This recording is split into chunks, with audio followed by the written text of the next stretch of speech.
Ok, a mí me tocó un tema que es realmente un tema, digamos, de gran desarrollo, complejidad y de velocidad, ¿no?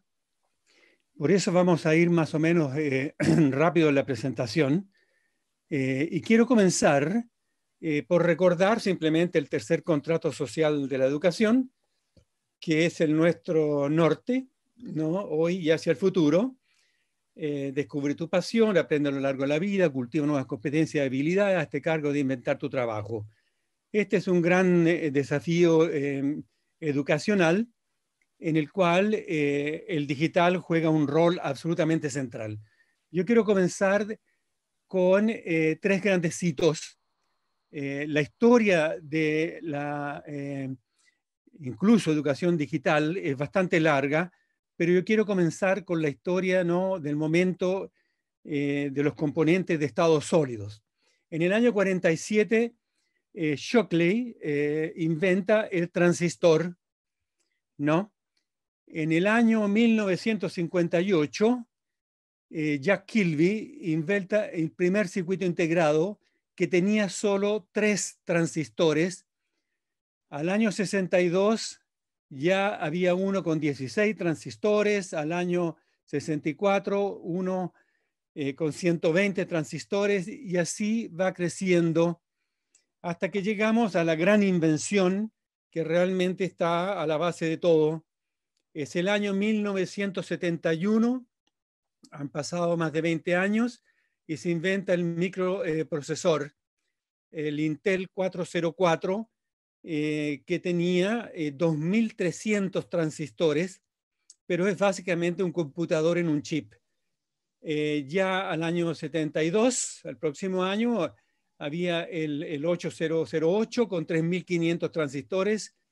Y aquí tenemos, ¿no?, en el año 65, Gordon Moore había planteado lo que se conoce como la ley de Moore.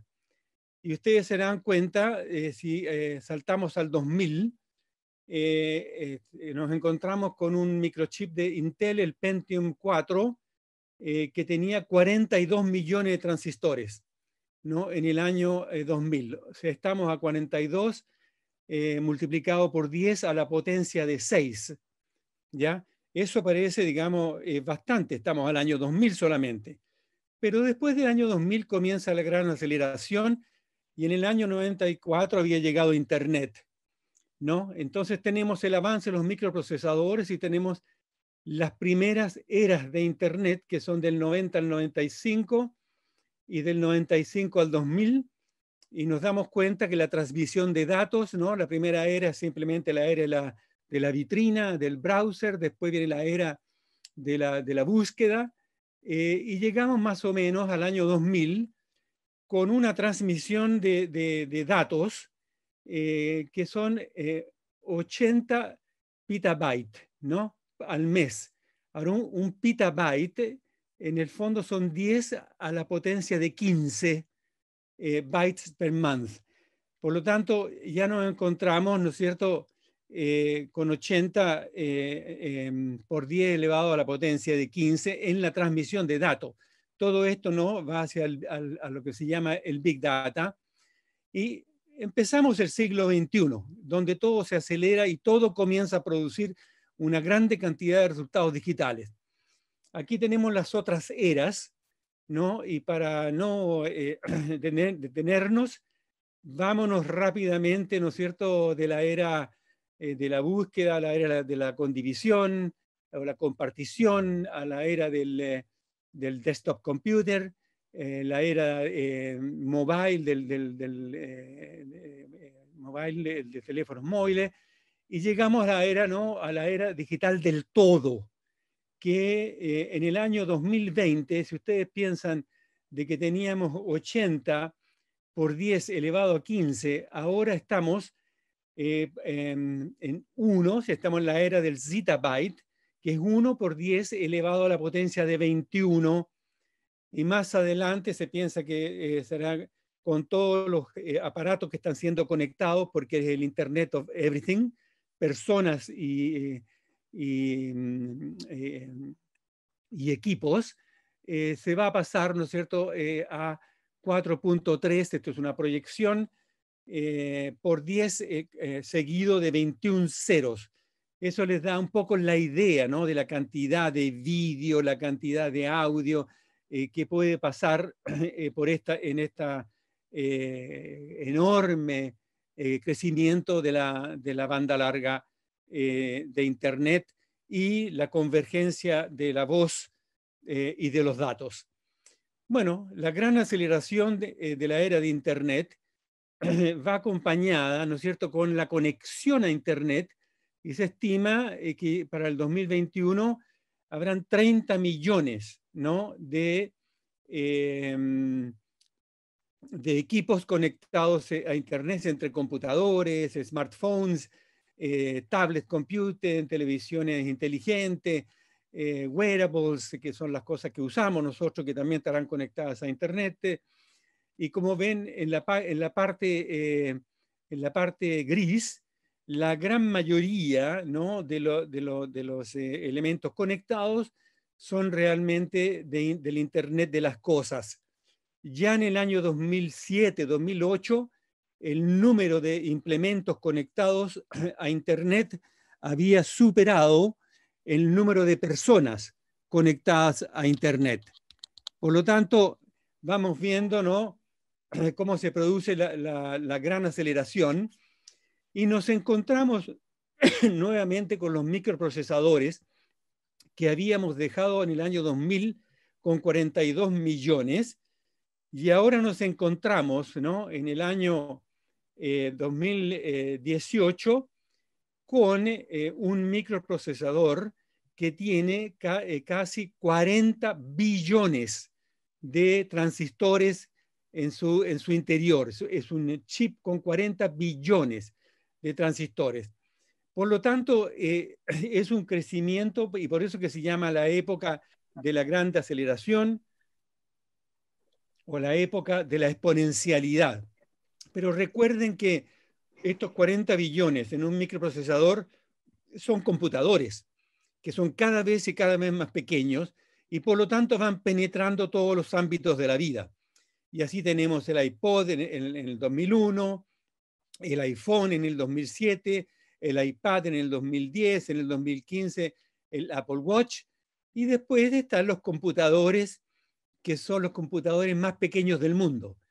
IBM en el 2018, ¿no?, y la Universidad de Michigan produjeron transistores de 1 milímetro cuadrado con miles de transistores, y la Universidad de Michigan declaró el último que tiene 0.3 milímetros por 0.3 milímetros. Es una puntita, como ven en la fotografía, es el implemento que está al lado de un grano de arroz, ¿no? Y como ven, es la puntita de un grano de arroz. El de IBM está en la punta de un dedo, se ve un poquito más grande. Esto quiere decir de que a esta, digamos, dimensiones entrará en todas partes. Y de ahí surge, ¿no?, por supuesto, la nanotecnología, que estamos a niveles de 10 elevado a menos 9, donde se piensan construir, algunas de estas son obviamente ilustraciones, los nanorobots o nanobots, que podrán viajar por nuestras venas, por nuestras arterias, y alcanzar los lugares al interior del cuerpo, llevando medicinas para atacar células cancerosas y otro tipo de enfermedades. La fotografía, digamos, la última que dice Molecular Robot, es una que existe realmente, es de la Universidad de Manchester, y estos son robots moleculares, o sea, al nivel de molécula, que son capaces de construir otras moléculas y otros elementos de nanotecnología. Por lo tanto, todo va bajando, bajando, bajando a niveles atómicos, y por lo tanto, ¿no?, la posibilidad de penetrar el digital en todos los elementos y en el cuerpo humano, fundamentalmente, como veremos, es enorme. Por otra parte, vámonos a los computadores más grandes. Y aquí vemos que en el año 1976 Cray Supercomputer, el primer supercomputer, tenía 240 millones de instrucciones por segundo y era el computador más potente del mundo. Si ustedes miran al computador de abajo, que es de Fujitsu y se llama Fugaku, es el computador más veloz del mundo en el 2020 y alcanza 442 petaflops. Tiene más de 7 millones de cores que al interior, de núcleos que al interior tienen microprocesadores. Y por lo tanto estamos en el reino de 442 por 10 elevado a 15. Pero se dice que en aplicaciones que requieren menor precisión, como machine learning e inteligencia artificial, este computador puede lograr velocidades computacionales de 1000 petaflops, que es lo que es un hexaflop. Y el hexaflop es un 10 seguido de 18 ceros, ¿no? Y aquí estamos entrando ya más o menos en las dimensiones de lo que Kurzweil, ¿no?, comienza a llamar la singularidad. Pero obviamente, si ustedes miran, ¿no?, estos computadores son enormes, digamos, piezas, ¿no?, galpones, donde se encuentran conectados una grande cantidad de máquinas, tienen costos elevadísimos, de arriba de 200 millones, y al mismo tiempo consumen una gran cantidad de energía. Por lo tanto, comparado a nuestro cerebro, que consume poquísima energía, y al mismo tiempo... ¿Sí? Bueno, que consume poquísima energía y que... Poquísima energía. Poquísima. Y al mismo tiempo, ¿no?, tiene una alta capacidad de poder computacional que Kurzweil lo coloca de 10 elevado a 15. Pero en esta máquina ya estamos llegando a 10 elevado a 18. Por lo tanto, el tema de la singularidad, como lo veremos después, se está acercando. Y aquí tenemos, digamos, las farms, las granjas de servidores de Google, del CERN en Suiza, que son de grandes poderes, digamos, computacionales. Pero obviamente todo esto es de un altísimo costo, pero aquí estamos hablando de que se están llegando a poderes computacionales que van a superar la capacidad, ¿no?, computacional de un cerebro humano.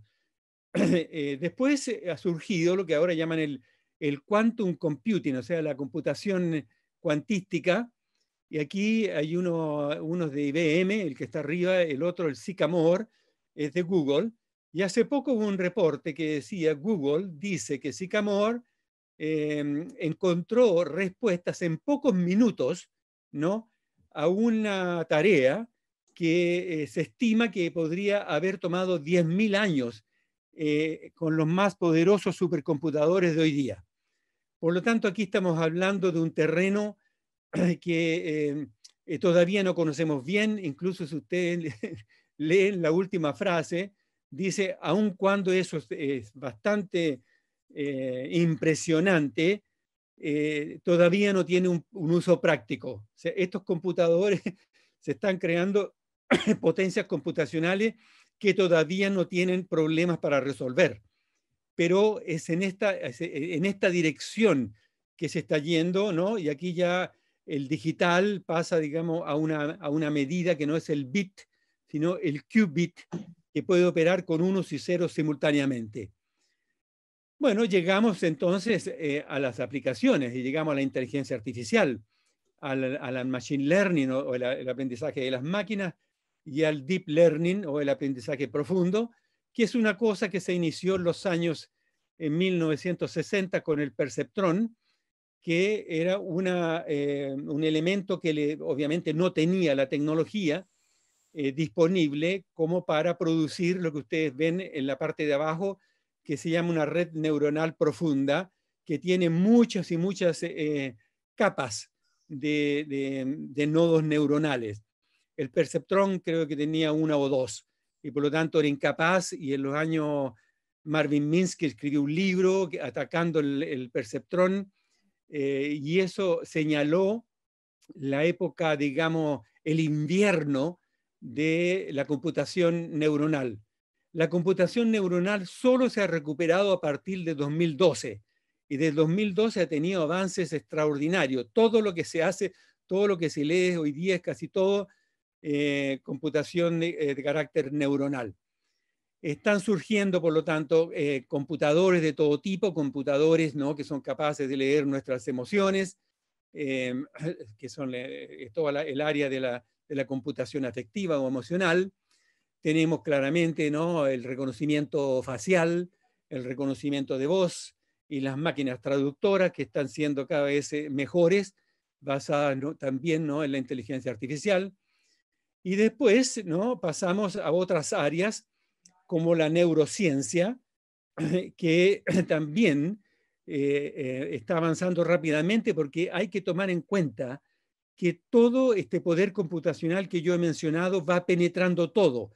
La informática, los microprocesadores, los microchips, van penetrando todos los ámbitos de la vida y van creando también nuevas ciencias, ¿no? Bueno, la neurociencia es para entender el cerebro, y ustedes tienen dos tipos de, por una parte tienen el Magnetic Resonance Imaging, que es la imagen por resonancia magnética funcional, y ahí hay una fotografía de cómo esto hace ver, ¿no?, la actividad del cerebro. Por lo tanto, se conoce cada vez más, porque va mejorando la resolución en la medida que mejoran los microchips, y nos permite ver, ¿no?, cuando hacemos algo, cuáles son las áreas del cerebro que se activan. Y esto nos está llevando a conocer, digamos, el comportamiento del cerebro, no todavía, obviamente, las relaciones entre uno y otros. Y después están los cascos, digamos, o los gorros neuronales, que son electroencefalogramas, que también capturan la actividad del cerebro, y se ha llegado en una noticia del 2020 de que se han podido, ¿no?, leer pensamientos y traducirlos en palabras.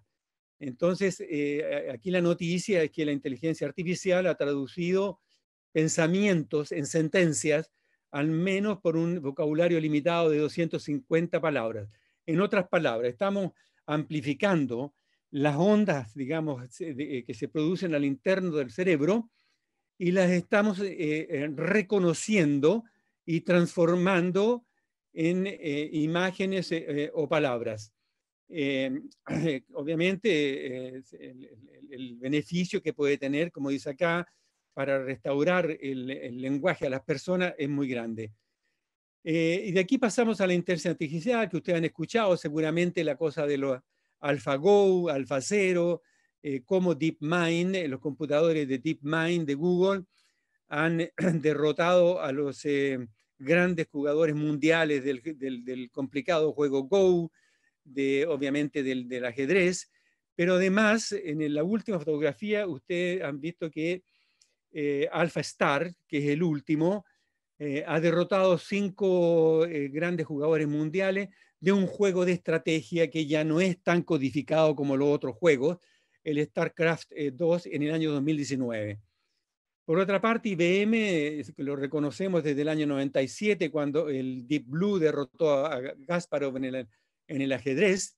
El Watson derrotó a unos contendentes en el juego de adivinar, digamos, trivia, el juego Jeopardy.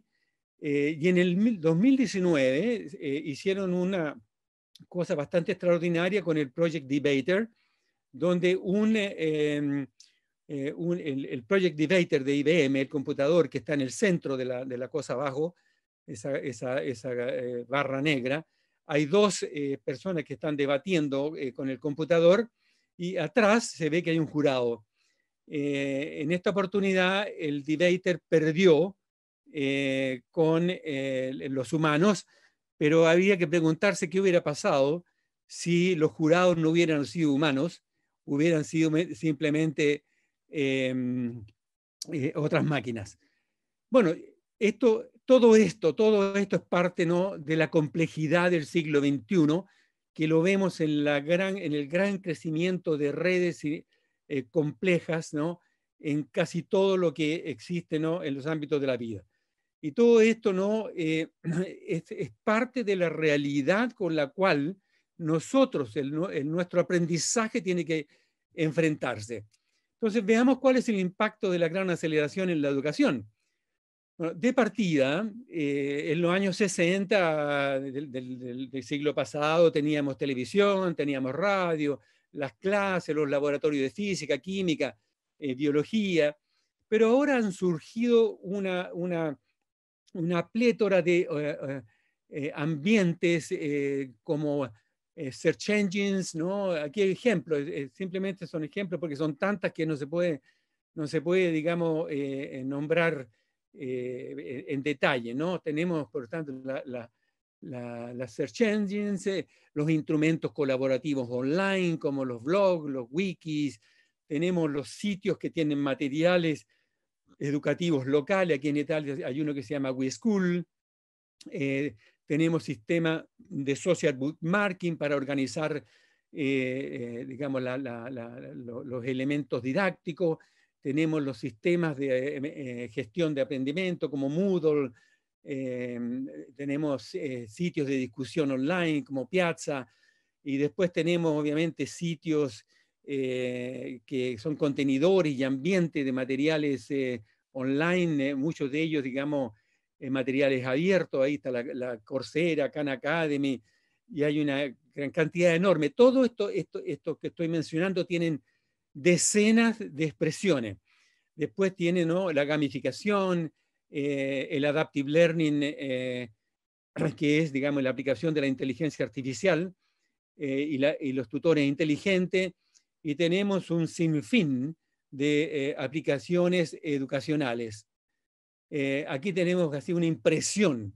Esta es una serie de aplicaciones educacionales que una persona ha construido en función del modelo de la taxonomía de Bloom, diferenciando diferentes tipos de aplicaciones para los diferentes elementos.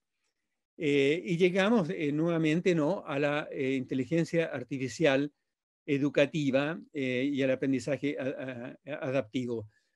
Yo había mencionado a Newton, pero también está Dreambox, está Learning, está Pearson, está McGraw-Hill. Y no es solo, porque ahora hay mucha aplicación a los cursos codificados de matemática, mucha aplicación a las matemáticas, a la ciencia, a los idiomas, a todo lo que es más codificado puede ser tranquilamente ser pasado, ¿no?, a la tutoría inteligente de una aplicación adaptiva. Yo quería también señalizar de que no es solo ese tipo de conocimiento, sino que también se está entrando en áreas como la creatividad, y ahí ustedes tienen dos elementos que son un poco, uno es un trabajo generado por la inteligencia artificial sobre la base de Napoleón, que está cruzando los Alpes. Obviamente está construido de una serie de otras cosas, ¿no? Es una composición que da la impresión de que es Napoleón, ¿no? El otro, digamos, es un sitio que se llama Jukebox, que es una red neuronal que genera música, incluyendo canciones rudimentarias y varios géneros de arte. Esto está al inicio, ¿no? Por lo tanto, es difícil pensar de que el reino de la creatividad, que normalmente se dice, no, bueno, pero toda la parte codificada del conocimiento está bien, pero la creatividad es parte del reino humano. No me es tan claro que eso vaya a ser así, no por mucho tiempo, dependiendo de cómo definimos obviamente creatividad. Después tenemos los simuladores de negocios que permiten, ¿no?, hacer toda una formación de business, eligiendo qué tipo de empresa, qué tipo de áreas de mercado, en fin. Esto ya lo usan en las universidades, ¿no? Este es un simulador, creo que es de Pearson. Y a eso sumémosle. Estos son todos robots educativos, ¿no? El primero está el Turtle de Simon Papert, que obviamente no era así en los años 80. pero después está el now, que está muy de moda ahora. 5 minutos. 5 minutos, ¿no? Bueno, después realidad virtual, el cambio en las clases que combinan todo tipo de cosas, el aula invertida, donde primero se hace el vídeo. Esto es el aula, digamos, tecnologizada, con todo tipo de tecnología en su interior. Y los espacios. Aquí en los espacios tenemos los Fab Lab, los Game Lab, la realidad virtual, los Video Lab. Esta es una fotografía de un espacio que tenemos nosotros aquí en Roma. Y surgen nuevos tipos de escuelas diseñadas completamente. Aquí hay una clase, ¿no? Una escuela en Suecia que se dice No Class, No Classroom. Es completamente un espacio abierto donde tampoco hay exámenes. Y los grandes desafíos del futuro, la singularidad, porque por todo lo que yo decía, ¿no?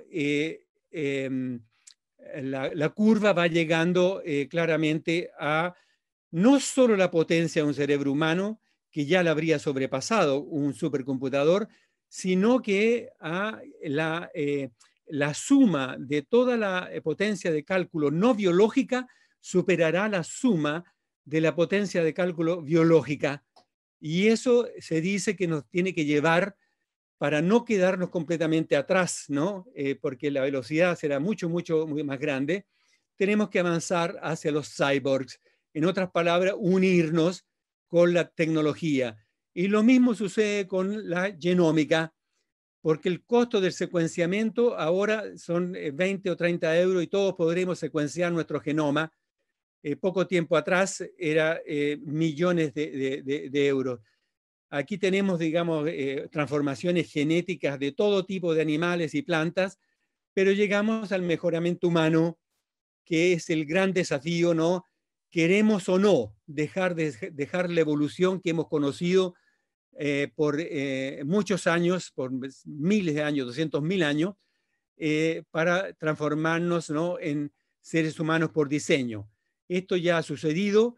Un chino ha editado a dos gemelas que nacieron, Lulu y Nana, que no solo fueron modificadas, lo que muestra es que también tiene un impacto en la educación, porque al parecer, sin quererlo, se ha mejorado la habilidad de aprender y de formar memoria de las gemelas.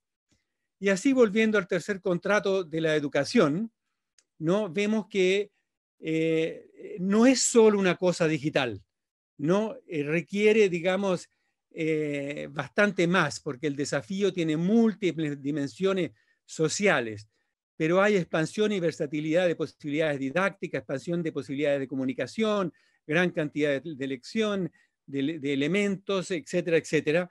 Y la transformación digital de la educación depende del desarrollo tecnológico, y este se caracteriza por ser constante, veloz y sin límites futuros flexibles. Aquí yo voy a pasar rápidamente a los riesgos y desafíos, y con esto termino. Los riesgos y desafíos son básicamente prejuicios y discriminación de parte de la inteligencia artificial, racismo, prejuicios de género, algoritmo no transparente, no se sabe qué está sucediendo, ninguno poco control de nuestra personalidad virtual, nuestros datos son en las manos de otros sobre los que no tenemos gran influencia, estamos llegando a ser transparentes cognitivamente, emocionalmente y en nuestras intenciones, abiertos a manipulación, por ejemplo, política, como ya lo hemos visto. Es crucial lograr ejercer el derecho a tener o no personalidad virtual. Como individuo y sociedad, por ende, el sistema educativo corremos el riesgo de ser apabullados por la complejidad del mundo del siglo XXI y quedarnos voluntaria o involuntariamente afuera de sus decisiones fundamentales. La evolución humana, como la hemos conocido hasta ahora, está bajo cuestionamiento con los avances del mejoramiento genético, y el riesgo es el que el mercado decida lo que seremos en la sociedad del futuro. Un riesgo importante para la educación en la sociedad viene de la falta de conciencia de lo que está sucediendo y de lo que está por venir, y como consecuencia no se responderá con rapidez, eficacia y en forma sistémica y sistemática. Muchas gracias. Muchas gracias, Alfonso. A un minuto de finalizar el tiempo que tenía previsto para la conferencia, vamos a dar paso al siguiente panel que a continuación comienza. Gracias, Alfonso Molina, por tus aportaciones tan valiosas y seguimos caminando hacia el tercer contrato social de la educación. Así es. Abrazo. Gracias.